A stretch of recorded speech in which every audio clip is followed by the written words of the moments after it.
Welcome to bird media. నేను మీ Pawan Krishnamurthy.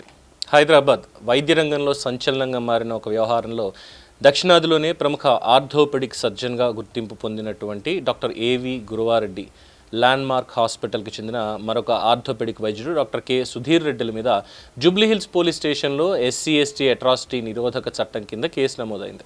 Jubilee Hills road number 36లో గత దశాబ్ద కాలంగా పెయిన్ మేనేజ్మెంట్ క్లినిక్ నిర్వహిస్తున్నటువంటి డాక్టర్ సుధీర్ దారా ఇచ్చినటువంటి ఫిర్యాదు ఆధారంగా పోలీసులు FIR నమోదు చేశారు. తన మీద, తన క్లినిక్ మీద సోషల్ మీడియా వేదికగా ఉద్దేశపూర్వకంగా తప్పుడు ప్రచారం నిర్వహించారు అంటే తనని చీటర్ అని, ఫ్రాడ్ అని అంటూ అవమానపరిచేలా పోస్టులు, వ్యాఖ్యలు ప్రచారం చేశారు అని ఆయన ఆరోపించారు. ఇందులో డాక్టర్ సుధీర్ ఫిర్యాదు ద్వారా ఈ ప్రచారం కేవలం వృత్తిపరమైనటువంటి విమర్శలకే పరిమితం కాకుండా తన వ్యక్తిత్వాన్ని దెబ్బతీసే విధంగా సాగింది అని, ఫలితంగా తన ప్రతిష్టకి నష్టం కలిగింది అని కూడా పేర్కొన్నారు. అంతేకాకుండా ఈ ప్రచారం కారణంగా కొంతమంది గుర్తు తెలియని వ్యక్తులు తనని బెదిరించేందుకు, దాడికి పాల్పడేందుకు ప్రయత్నించారని, తన కుటుంబ భద్రత కూడా ప్రమాదంలో పడింది అని ఆరోపించారు.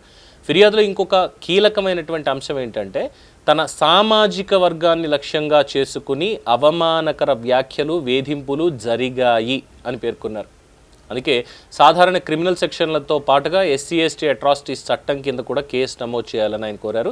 ఫిర్యాదుదారు సమర్పించినటువంటి డిజిటల్ ఆధారాలని పరిశీలించిన అనంతరం పోలీసులు కేసు నమోదు చేసి దర్యాప్తు ప్రారంభించారు.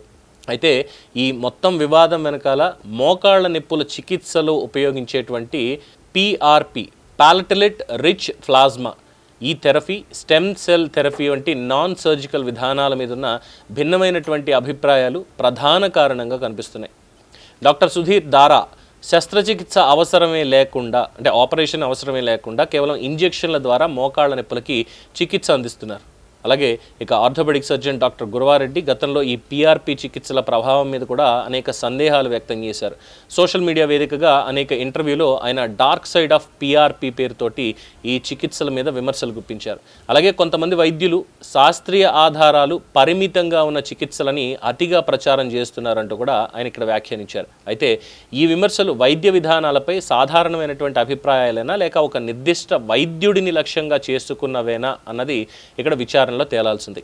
ఇంకోవైపు డాక్టర్ సుధీర్ దారా ఆయన మాత్రం తన క్లినిక్ని, తనని వ్యక్తిగతంగా టార్గెట్ చేస్తూ వృత్తిపరమైనటువంటి పోటీ కారణంగానే ఈ ప్రచారం జరిగింది అని కూడా ఆరోపిస్తున్నారు. ఇక ప్రస్తుతం కేసు నమోదు మాత్రమే జరిగింది. కోర్టు లేదా దర్యాప్తు సంస్థలు ఇంకా ఎలాంటి తుది నిర్ణయానికి కూడా రాలేదు. సోషల్ మీడియా పోస్టులు, వీడియోలు, అలాగే డిజిటల్ కమ్యూనికేషన్ సంబంధిత ఆధారాలని పరిశీలించిన తర్వాత ఆరోపణల్లో ఎంత మేరకు నిజం ఉందో స్పష్టత వచ్చేటువంటి అవకాశం ఉంది. వైద్య రంగంలో వృత్తిపరమైనటువంటి విభేదాలు, చికిత్సా విధానాల మీద శాస్త్రీయపరమైనటువంటి చర్చలు సాధారణమైనప్పటికీ అవి వ్యక్తిగత ఆరోపణలు, పరువు నష్టం, కుల వివక్ష ఆరోపణల దాకా వెళ్లడం ఆందోళన కలిగించే అంశంగా మారింది. ప్రస్తుతం ఈ కేసు వైద్య వర్గాల్లోనే కాకుండా సామాజిక మాధ్యమాల్లో కూడా తీవ్ర చర్చకు దారితీస్తోంది.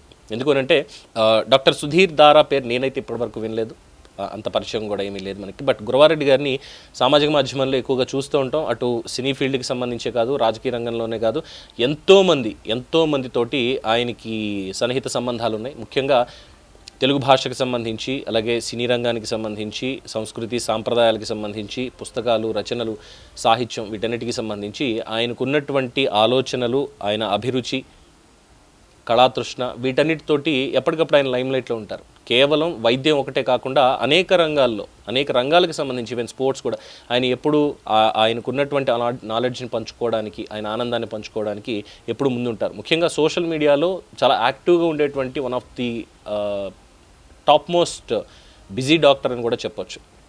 సినిమా ఇండస్ట్రీలో ఎంతోమందికి, స్వర్గీయ విశ్వనాథ్ గారికి కూడా నీ రీప్లేస్మెంట్ ఆపరేషన్ ఏదో గురువారెడ్డి గారు చేశారు అంటారు. అలాగే ఎంతోమందికి ఆయన సజెషన్స్ కూడా ఇచ్చారు. ఇన్ఫ్యాక్ట్ మా కుటుంబంలో కూడా కొంతమందికి గురువారెడ్డి గారికి సంబంధించి కన్సల్టేషన్ కూడా తీసుకోవడం జరిగింది. ఆయన ఇప్పుడైతే ఆపరేషన్స్ ఏమీ చేయడం లేదు, బట్ మిగతా టీంతో చేయిస్తున్నారు. ఈ వైద్య విధానంలో ఇప్పుడు ఎగ్జాంపుల్ చెప్పాలంటే అలోపతి ఉంది, యునాని ఉంది, లేదు అంటే MBBS ఉంది. ఇలాగా ఒక్కొక్క దాంట్లో, అలాగే ఆయుర్వేదం, ఒక్కొక్క డాక్టరు ఒక్కొక్క దాన్ని ఎక్కడొక్కడ విమర్శిస్తూనే ఉంటారు.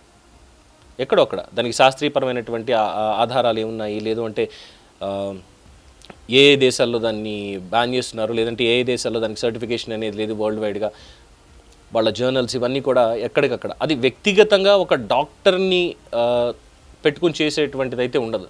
కొన్ని చోట్ల ఉంటాయి. కొంతమంది ఏంటంటే మనం గతంలో కూడా చూసాం, అసలు సర్టిఫికెట్ అనేదే లేకుండా ఫేక్ డిగ్రీ ఒకటి పెట్టుకొని దాదాపు 10 సంవత్సరాల పాటు ఒక హాస్పిటల్ని రన్ చేసే డాక్టర్ అని చెప్పి హైదరాబాద్లోనే పట్టుకున్నారు. సో ఇలాంటి వాళ్ళ మీద అది వ్యక్తిగతంగా వస్తుందా ఇంకోటి వస్తుందా అనేది పక్కన పెడితే, శాస్త్రపరమైనటువంటి ఒక చర్చ జరుగుతున్నప్పుడు లేదంటే ఒక దాని మీద ఎక్స్ప్లెనేషన్ జరుగుతున్నప్పుడు ఎదర్ అది కరెక్టా రాంగా అనేటువంటిది ఒక ఆరోపణ వచ్చినప్పుడు ఖచ్చితంగా దాని మీద చెప్పాలి. ఎస్, మేబీ గురవారెడ్డి గారు పీఆర్పీ అనేటువంటి విధానాన్ని తప్పుపడుతున్నారు, దానివల్ల ఎన్ని సైడ్ ఎఫెక్ట్స్ ఉన్నాయి అని చెప్పి చెప్తున్నప్పుడు దీంట్లో ఉన్నటువంటి సైడ్ ఎఫెక్ట్స్ ఏవి అసలు లేనే లేవు, ఇదిగో దీనికి సంబంధించినటువంటి వరల్డ్ వైడ్ ఉన్నటువంటి జర్నల్స్ అండ్ దానికి సంబంధించిన ఆధారాలని చెప్పాలి.